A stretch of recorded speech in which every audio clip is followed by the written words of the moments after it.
मित्रों नमस्कार। देश के समस्त देशद्रोहियों के नाम एक सुंदर सा मैसेज संदीप सिंह चौहान का।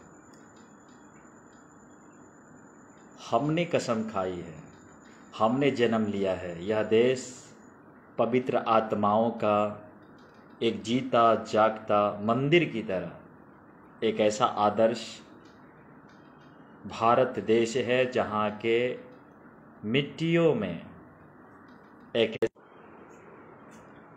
थोड़ी सी नेट में प्रॉब्लम हो गई थी। तो यहाँ की धरती में वो शक्ति है जो ऐसे महापुरुषों को जन्म देता है। भारत की भूमि जिसमें स्वामी विवेकानंद, भगत सिंह, लाला लाजपत राय जैसे ना जाने कितने ऐसे महान पुरुष, महान आत्माएं ने जन्म लिया जो अपनी धरती माँ की सुरक्षा में हंसते हंसते बलिदान दे दिया। और आज हम समस्त लोग जिस आज़ादी को 15 अगस्त 1947 के सहारे प्राप्त किया था, वो आज़ादी सही मायनों में एक ये रद्दी पेपर के सिवा कुछ भी नहीं है। लेकिन यह जो पेपर है इसको हम भारत के संविधान कहते हैं।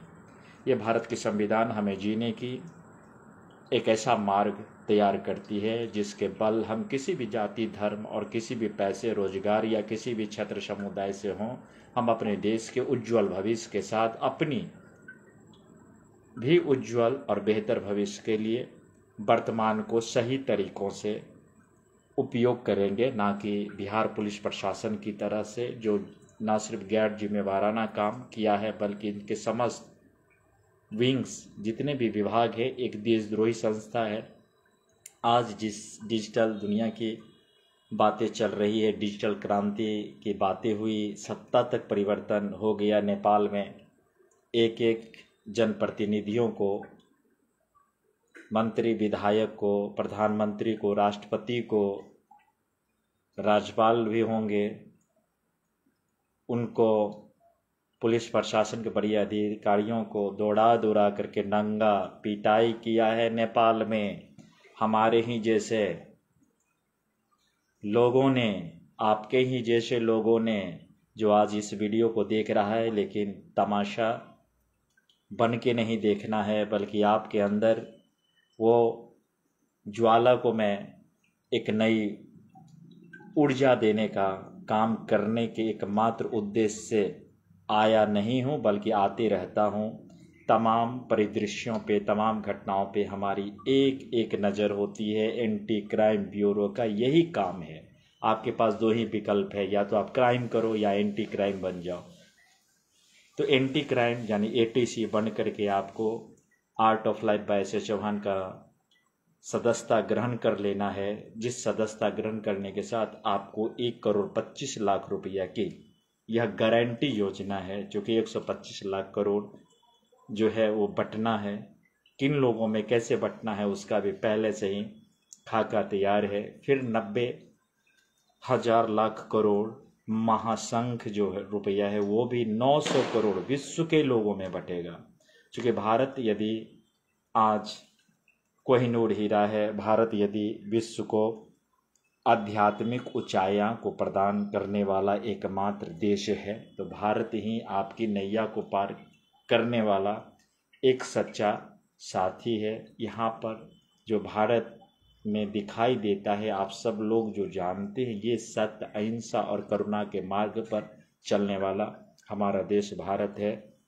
वसुधैव कुटुंबकम सत्यमेव जयते ही नहीं सिर्फ दिखाई देता है बल्कि हर एक कण में वो खुशबू दिखाई देता है। लेकिन बिहार पुलिस प्रशासन जो एक गैर जिम्मेवार संस्थान है, जो अपने ही पुलिस प्रशासन के रूप में अपने ही डिपार्टमेंट के लिए बोझ बना हुआ है, बिहार सरकार के लिए एक ऐसा कलंक बना हुआ है जो दारू प्रतिबंध भी सफल नहीं कर पाया। और आज जब नीतीश कुमार जी के द्वारा 125 यूनिट माफ करने की बात हुई है, जिसमें आज भी उगाही चल रही है जो नहीं होनी चाहिए। कुछ जिलाधिकारी, जिसमें कि सुपौल जिला के सामंत कुमार ने लोगों से अपील किया है, लेकिन यहाँ के जिलाधिकारी यानी राजधानी पटना के जिलाधिकारी अभी भी बेहोश हैं। और ये जब बेहोश हैं तो चुनाव करवाने की भी स्थिति में नहीं है। जिस तरह से आईजी सेंट्रल पटना ने अपराध करवाया है अपने डीजीपी एडीजी से मिल करके, ये कोई राजनीतिक मुद्दा नहीं है, बल्कि एक ज्वलंत हमारे सामने में डिजिटल साक्ष्यों के साथ, इस साक्ष्यों के साथ मैं आया हूँ आप समस्त लोगों को एक ऐसी सच्ची घटना से रूबरू करवाने के लिए, जिसका नाम है भ्रष्टाचार, जिसका नाम है वो एक अपराध जो आज जानलेवा बन चुका है। न जाने कितने से परिवार अपने पिता को खो दिया है, अपने बच्चों को खो दिया है, अपने घर संपत्ति को खो दिया है। एकमात्र बिहार पुलिस प्रशासन की निकम्मे डीजीपी विनय कुमार जैसे लोगों के कारण, एडीजी कुंदन कृष्णन के कारण और आईपीएस अधिकारी पटना सेंट्रल के ही नेतृत्व में समस्त देश और दुनिया में अपराध आज उस ऊंचाई पे पहुंच चुका है जो पटना सेंट्रल आईजी का काम होता है। उन अपराध को रोकना, उस पे अंकुश लगाना, ना कि नशे में बात करना। यदि आपको वर्दी की नशा है तो हमें तो अपनी मातृभूमि ने वो नशा पैदा कर दिया कि हम बलिदान देने के लिए तो बच्चे से तैयार होते हैं।